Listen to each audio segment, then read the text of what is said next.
¿Qué tal? Muy buenas tardes, gente que sigue el canal de DJ Espectro en YouTube, la página de Lucha Libre de ayer, hoy y siempre. Como siempre, tenemos unas entrevistas con luchadores de la vieja guardia.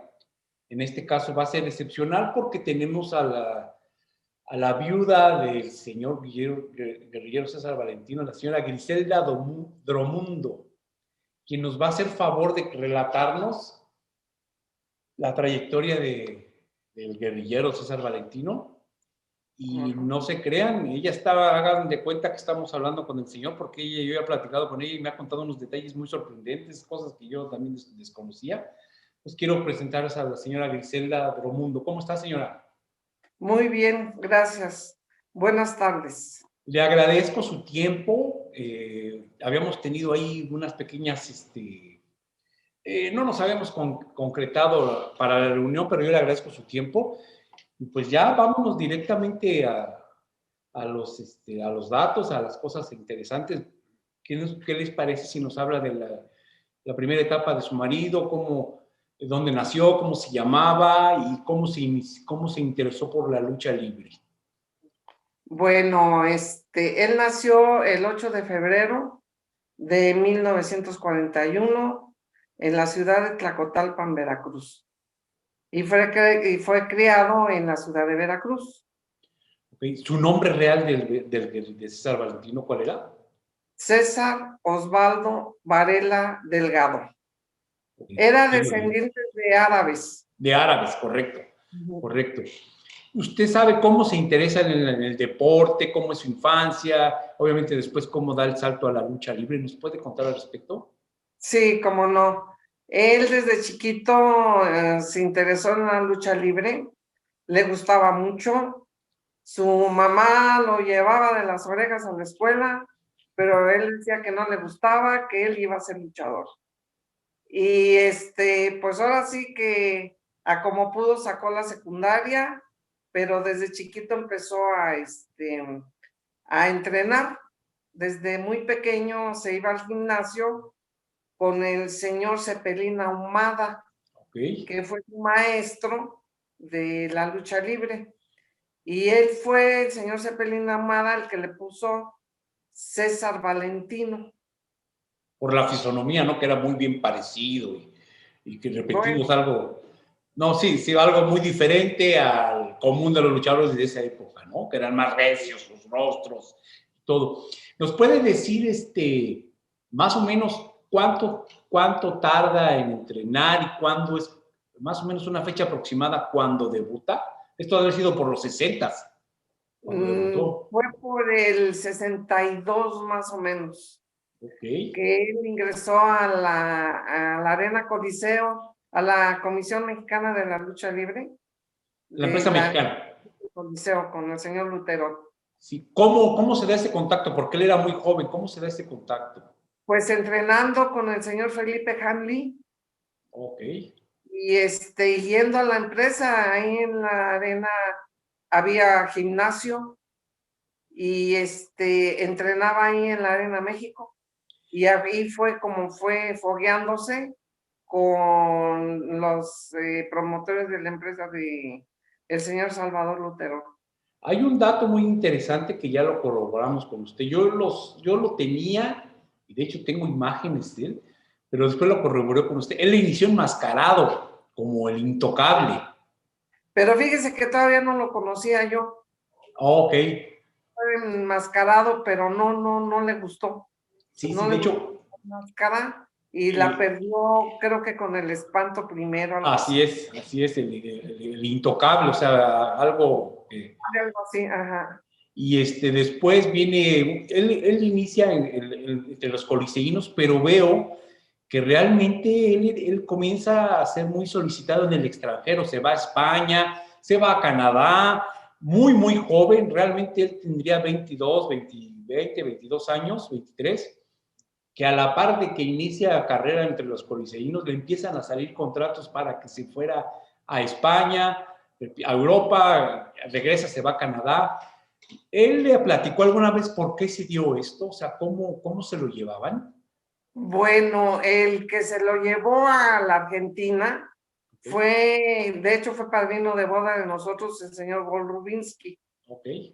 se lo llevó a Argentina.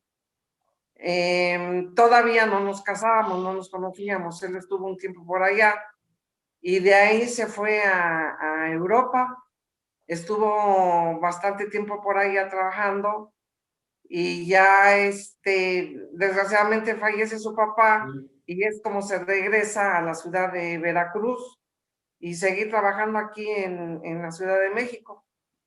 Así es como empezó él a trabajar acá. Se fue a Canadá, estuvo bastante tiempo allá con Euroquisito, Sí, sí. que fue Sujicito, perdón, ay no, Sujicito, que fue el esposo de mi mamá.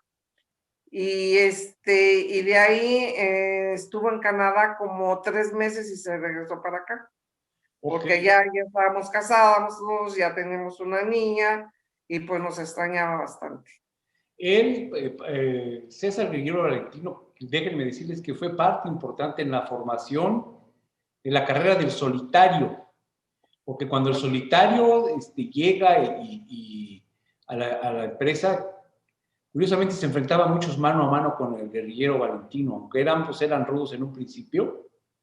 El solitario tiene 4 manos a manos de apuestas, inclusive contra Valentino, ¿verdad? Obviamente cuando ya cambia técnico ya en los 70s, sigue siendo un rival fuerte de Valentino, pero me llamaba mucho la atención que los programaban mucho mano a mano a ellos.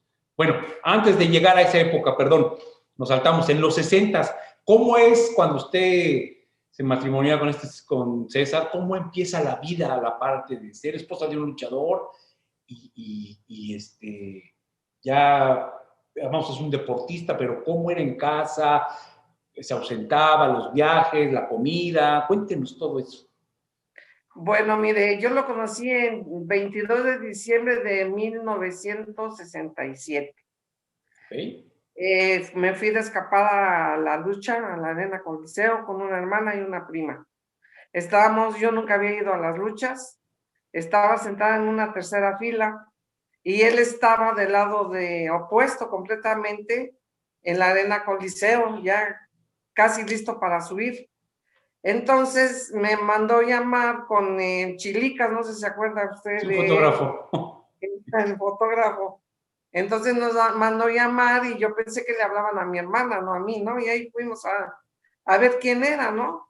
Entonces ya llegamos y dice, no, es usted a la que le estoy hablando. Yo tenía 17 años.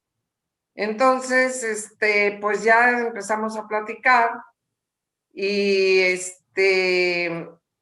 a partir de ahí me empezó a hablar y para el año nuevo, el 1 de enero del 68, ya me fue a pedir para casarnos, a los 8 días casi.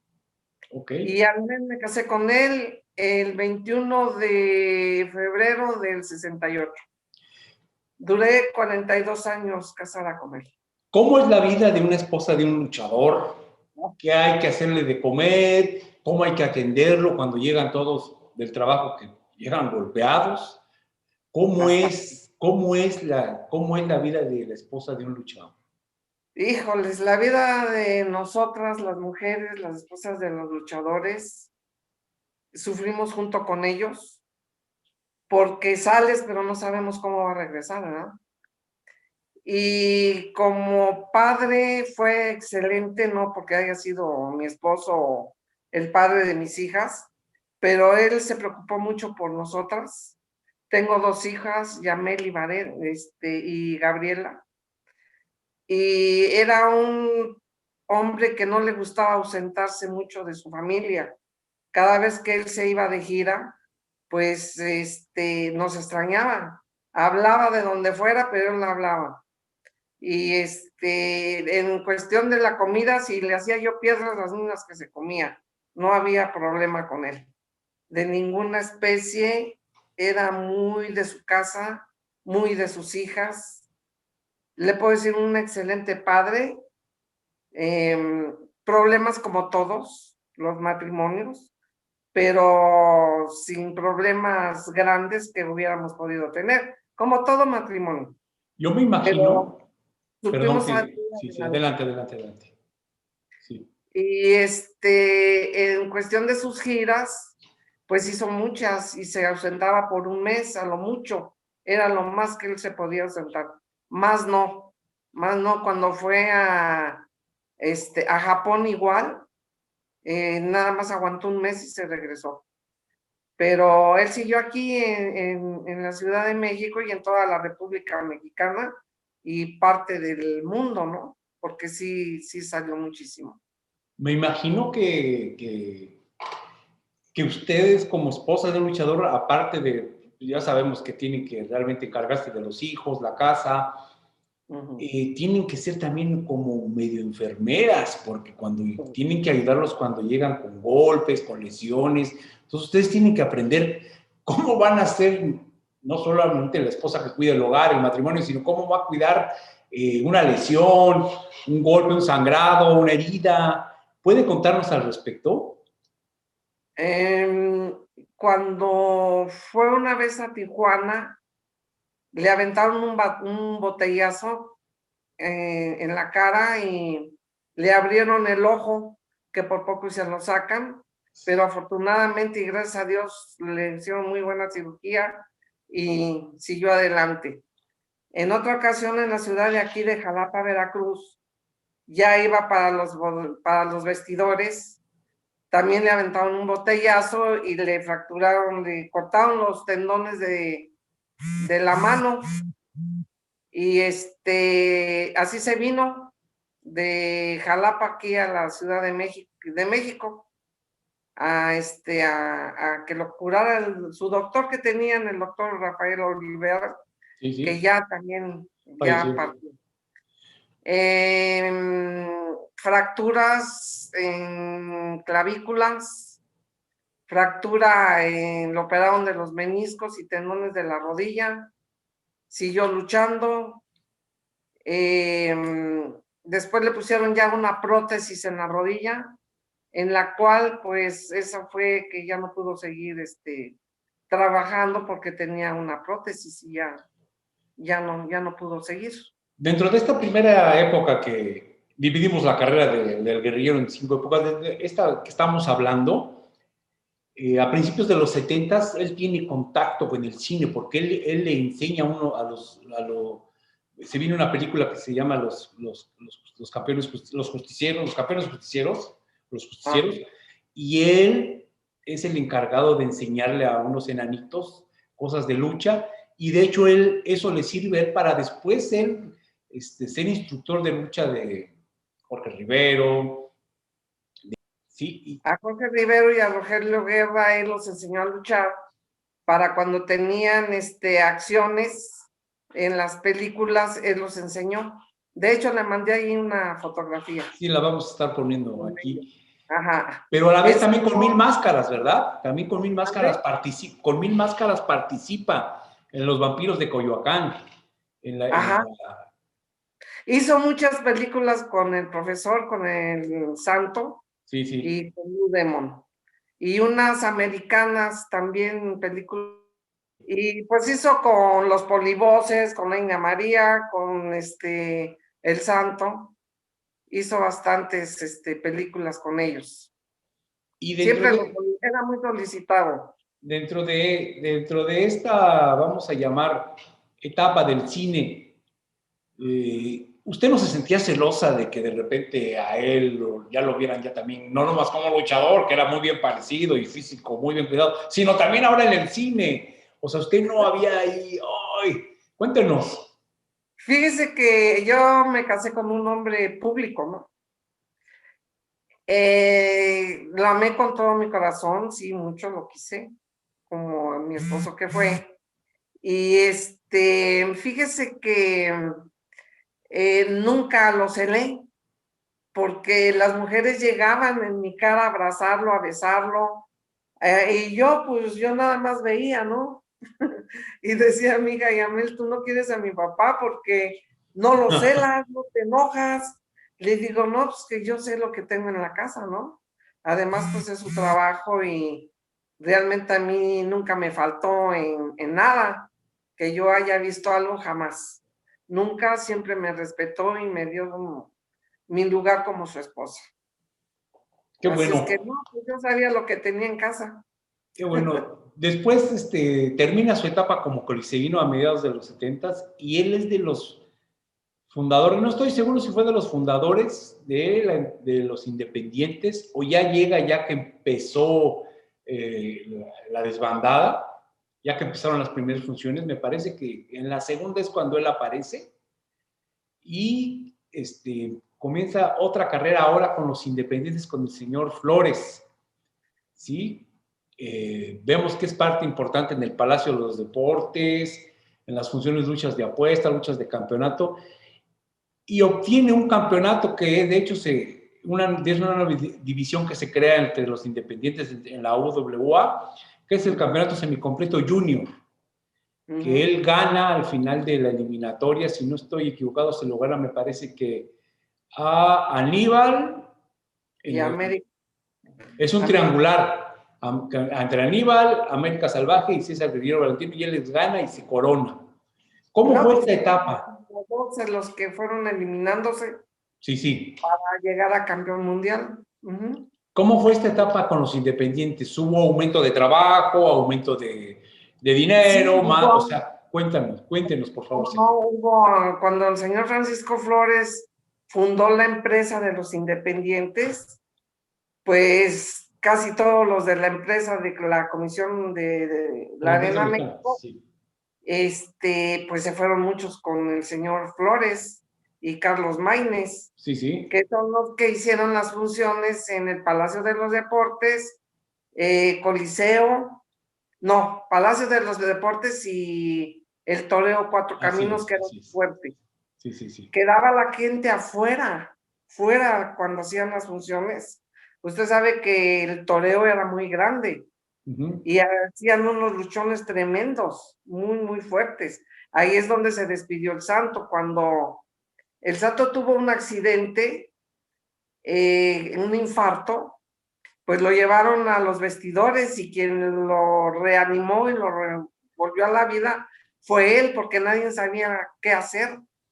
Entonces, César fue el que le empezó a dar respiración de boca a boca, le quitó las zapatillas, la máscara y con un aventón de alcohol que le dio, fue el Santo como revivió.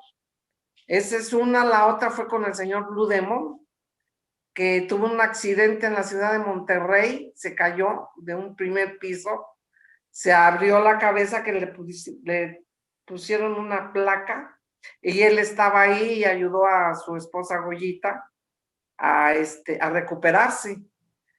Hizo muy buenos amigos. O sea, el Santo, Blue Demon, Solitario, su íntimo amigo, eran casi como hermanos.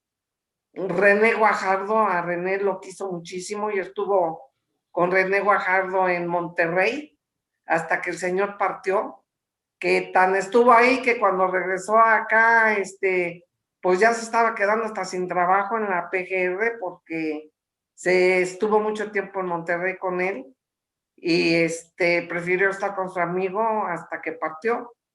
Y ya él siguió trabajando con el señor Francisco Flores. Nada más que usted sabe cómo son las empresas, ¿no?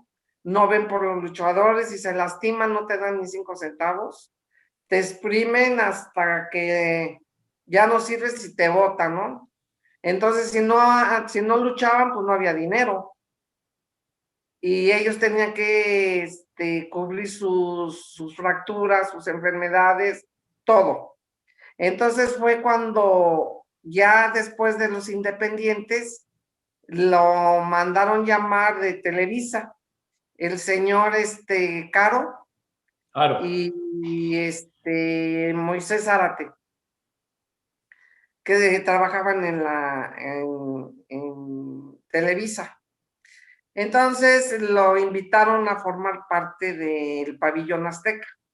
Los Superlibres. Él les dio la idea de cómo poner una carpa a un lado del Estadio Azteca. Y fue así como él empezó a hacer las funciones y vino la desbandada de todos los luchadores de empresa e independientes. porque si en la empresa les pagaban o los independientes, por decir, por cada lucha 500 pesos, un número X, Sí. él les daba el doble. Entonces se viene la desbandada de todos los mejores luchadores que había en esa época. Y empezó a irles muy bien, muy, pero muy. Se quedaba la gente afuera en la carpa Pabellón Azteca. En esta etapa del Pabellón Azteca iniciaría más o menos en el 80, Por ahí. el guerrillero Valentino, Ham Lee, los halcones dorados, son los que, Naur Khalif, son los que más o menos eran los caballitos de batalla, y como usted lo dice, ahí llegaron a luchar Mil Máscaras, en un principio Blue Demon, también todas las estrellas en su momento llegarían a pasar, más adelante el Dr. Wagner, el Ángel Blanco, Huracán Ramírez, o sea, esta etapa, el guerrillero Valentino se le caracteriza, se le conoce, porque en una función que se organizó en agosto de 1983 en el Estadio Azteca, se vuelve a coronar ahora con esta agrupación llamada Superlibres, que trataron de montar una agrupación mundial con las siglas AWWA, y dan el campeonato completo junior en final de eliminatoria a un tejano llamado Tully Blanchard, se llama el tejano, el luchador tejano. Lutes. De referee Lutes. Él nos comentaba que él había sido como, antes de esta etapa en los independientes, como el contacto por sus múltiples viajes que había tenido al extranjero, uno de los contactos para que pudiera venir aquí entre Antonio Inoki, en su momento Lutes, porque obviamente para aquellos en esa época, para poder tan solo tener el teléfono de una de estas estrellas, pues no era fácil, ¿verdad? Entonces se necesitaba alguien que los hubiera contactado en persona, y qué mejor que el guerrillero que anduvo prácticamente como trotamundos. Pasándonos a esta época ya de los superlibres, ese campeonato en el Estadio Azteca nunca lo pierde. O sea, se queda con él hasta final de esta etapa en los superlibres, más o menos hasta 1987. ¿Nos puede contar, si usted gusta, cuáles fueron los motivos para que él dejara el pabellón y retornara por una breve etapa con los independientes? ¿Cuál fue el motivo de que él dejó la organización? El ser el matchmaker, el enlace entre empresas, ¿no? Como Jaime de Aro y los luchadores. ¿Por qué se sale? Pues es una historia bastante triste, porque él les enseñó cómo hacer una papeleta de lucha libre con los mejores luchadores en esa época. Les puso la mesa a Televisa y llegó el halcón dorado a abaratarse, ¿ve? Entonces, pues la empresa, la Televisa, pues ya tenían todo, ya tenían contactados a todos. Y el halcón, pues ahora sí que, pues se metió ahí y Televisa le dio las gracias a César. Desgraciadamente en esta etapa que usted está en el 87, pero ya no duró mucho el pabellón, ya duró si acaso 2 años. Mal obra, mal le va. O sea, mal le va, porque todos los luchadores empezaron a llegar a los independientes y a la empresa. Estamos hablando que el pabellón se inicia en el 80. Vamos a llamarlo que esta situación que usted está comentando fue en el 87.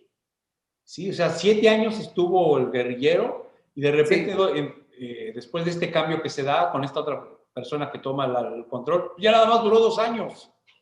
No, porque como le digo, el que mal obra, mal le va, ¿no? Porque las funciones empezaron a bajar. Y los luchadores, César como fuera, él pagaba la papeleta. A él de ellos decían, tú me pagas y si tienes y si no, él veía cómo y les pagaba. Y cuando entró el halcón, pues empezaron a dejar de pagarles y a bajar las entradas en el pabellón Azteca. Entonces, cuando él se sale del pabellón azteca, estaba Cepillín en su carpa de Cepillín, a un lado de enfrente del Estadio Azteca, y lo invita a Cepillín a hacer funciones de lucha libre. Y empezó a hacerse las funciones ahí en el circo de Cepillín. Nada más nos gustaría que nos dijera, en esa época, esto fue, el pabellón Azteca quedaba enfrente del Estadio Azteca, sí. Pero en esa época, no sé si estamos hablando de la misma, no fue cuando en el estacionamiento del Estadio Azteca decidieron abrir y inclusive hacían espectáculos bailables, o era dentro de esa misma, era como un parque de diversiones que estaba el pabellón, ahí mismo a un lado lo hicieron o era que estaba enfrente. No, enfrente se puso la carpa de pabellón, enfrente del Estadio Azteca. Oh, y al lado estaba, después de que se quitó la carpa del pabellón Azteca, se puso Cepillín en su circo. Y Cepillín invitó a César para que hicieran funciones de lucha libre. En el cual les fue muy bien, pero se los rentaban por X tiempo y en el tiempo que él estuvo, pues les fue bien, les fue muy bien. Después él siempre le buscó por todos lados, hizo funciones en muchísimas partes. Regresemos con los independientes. Regresa él con los independientes y está una breve temporada. Y ¿cómo se da su retiro de César Valentino? El retiro de César Valentino se dio porque ya no pudo trabajar porque le pusieron una prótesis en la rodilla. Sí. Entonces es por eso que él ya no podía trabajar con una prótesis de rodilla. Ya no se pudo. Y para eso, con tiempo, pusimos una joyería en el centro joyero del Zócalo de la Ciudad de México. Y de ahí pues empezamos a trabajar en la joyería. Sí. De ahí a él lo solicitan como comisionado. ¿Nos puede decir más o menos, usted recuerda el año cuando él se retira de luchador? Híjole, fíjese que no me acuerdo. Sería más o menos como por el principio de los 90. Yo creo que sí, por ahí. Por ahí fue que él ya se retiró, ya no podía trabajar porque pues peligraba la prótesis que le pusieron en la rodilla. Además ya estaba muy lastimado, demasiado lastimado ya. Cuando lo solicitan en la comisión, más o menos recordará quién le habla. Me imagino que sería Wolf Rubinsky de nuevo. No. En la comisión le habló la empresa de Salvador Lutero y Alfonso Lutero, de ahí de la Arena México. Le hablaron para que si quería ser comisionado de box y lucha de la Arena México y Coliseo y sus arenas de ellos. Ah, sus arenas de ellos, sí, quería ser comisionado. Nada ¿Cuánto más tiempo duró como comisionado el guerrillero? Oh, pues bastante, como 5 años, por ahí, 6 años. Y en esta nueva etapa, ¿qué le platicaba a usted acerca de la lucha? Ya era una lucha diferente, ya era más espectáculo, ya había más cosas. ¿Qué le platica? ¿Cómo se adapta un luchador de la vieja guardia con lucha clásica, con lucha antigua, a ver lo nuevo que se tiene que presentar? O sea, ¿cómo es ahora desde el punto de vista siendo autoridad?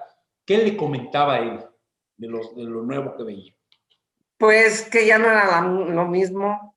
Ya no era lucha a ras de lona, ya eran voladores y las mesas, y a la empresa no le gustaba nada de esto.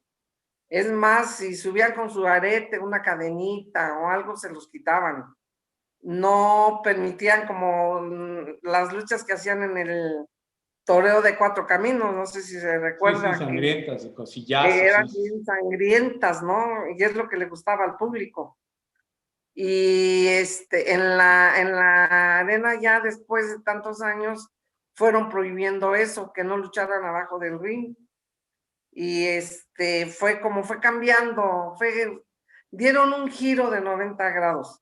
Yo pienso que la época de él fue la época de oro Sí, de todos los luchadores estrellas, como la foto que le mandé, sí, sí, sí. donde está Solitario, Demon, Santo, Hamada, todos ellos. Fue la mejor época, porque ahora si usted ve, ya no es lo de antes, ya no hay llaveo, ya es pura, ahora sí ya, pura faramaya, ¿no? Ya no es lo mismo. Nosotras como esposas, vimos realmente lo que era, que ellos decían que eran bolsitas de sangre y que se los metían a la boca, no, no es cierto. Él llegaba, vea la frente cómo la tenía el perro aguayo, los villanos, mucha gente que realmente se ensangrentaban, ¿cuál bolsita? Al primer trancazo pues, se les iba a romper, ¿no? Y todos lastimados, todos lastimados, pues era su trabajo, ¿no? Y era lo que le gustaba al público.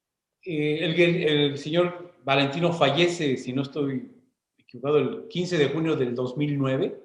El 14 de junio del 2009. ¿Cómo se da esta muerte? ¿Nos puede hablar al respecto, si usted gusta?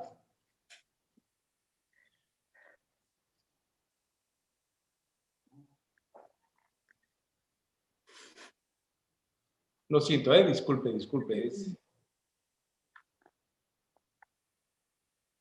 Le dio un infarto. Estuvo internado y en 15 días le doy gracias a Dios que no sufrió de dolores, de enfermedades, cosas feas, no, sino que le vino un infarto y partió agarraditos de la mano él y yo y mi hija Gabriela. Platicando fue como se fue.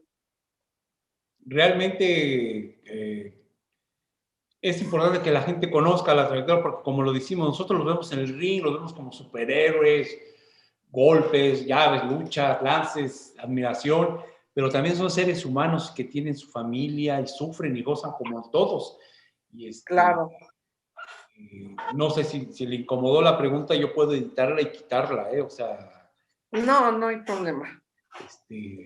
Finalmente, los que lo vimos, los que no lo vimos, sí, hay 2, 3 videos por ahí en la red de él, porque él luchó en una época que no se acostumbraba, sobre todo japoneses, no se acostumbraba mucho a grabar, pero para que vean lo que hacía él, hay uno en el Palacio de los Deportes, en el Solitario, Gran Amada, René Guajardo, Ray Mendoza, y ahí se ve el desenvolvimiento de César Valentino. Yo lo vi en vivo en muchas ocasiones, y siempre yo le tenía mucho admiración porque siempre tenía una personalidad libanés, su aspecto así árabe, fuera de lo común, ¿verdad?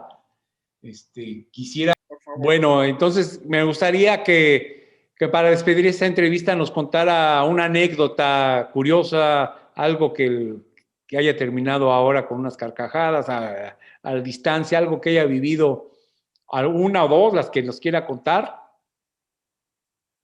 De cosas de él, bueno, ¿qué le puedo decir?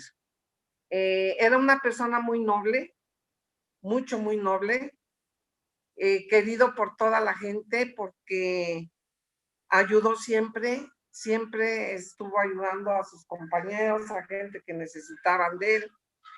Hizo funciones, muchas funciones ayudando a muchos luchadores. Hizo funciones en Acapulco, hizo funciones en Cuautla, hizo funciones en Veracruz, en Cuautitlán Izcalli, en el pabellón Azteca, y ayudando a todo mundo. A mí ya me decían la Blancanieves porque por él lucharon los chaparritos, los enanitos, porque él les enseñó a luchar y les dio una fuente de trabajo a estas personas. A los payasos los enseñó a luchar y también les dio una fuente de trabajo. A muchos compañeros los ayudó económicamente para que salieran adelante. Era un ser humano de veras que le decía la esposa del huracán Ramírez, ya no le pidan ni le digan a César nada que qué bonito está esto o lo aquello, porque se quitaba la ropa para dárselas. No podían decirle nada porque él era noble, era muy noble de veras, no porque haya sido mi esposo, pero fue un señor muy buena persona, buen amigo, buen compañero, buen padre, buen esposo. ¿Qué le puedo decir yo? Problemas como todos tuvimos, pero no pasó a más, no pasó a más y me dio 2 hijas preciosas, maravillosas, a las que amo con todo mi corazón. Una de ellas vive en Tampa, Florida, se llama Gabriela Varela, tiene 2 hijos y 4 nietas. Yamel Varela vive aquí en Jalapa, tiene 3 hijos, los cuales viven en San Francisco, California. Así es que estoy bendecida por donde sea.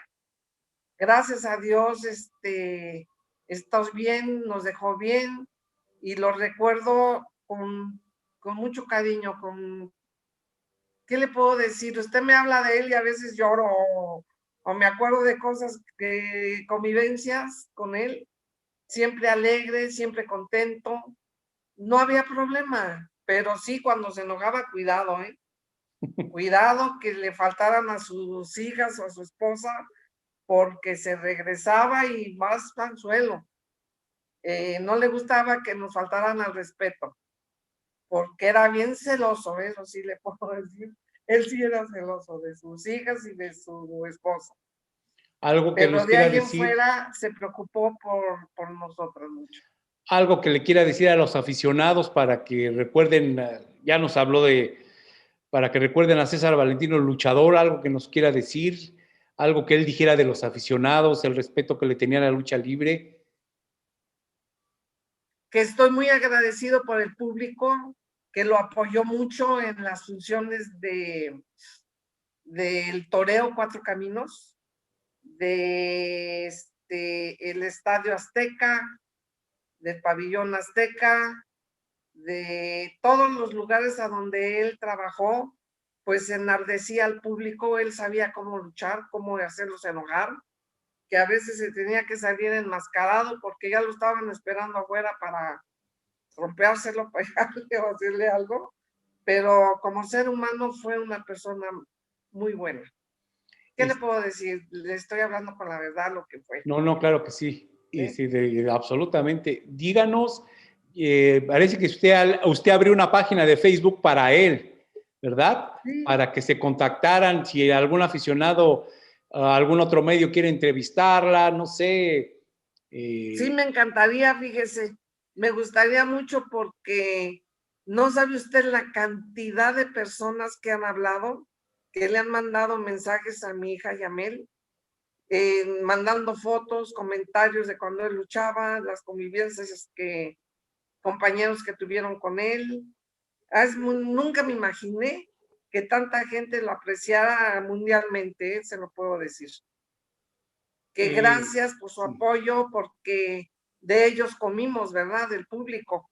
Y él se prestó para todo, nunca se negó a dar una entrevista o a saludar a una persona, a nadie, siempre estuvo atento a todo su público.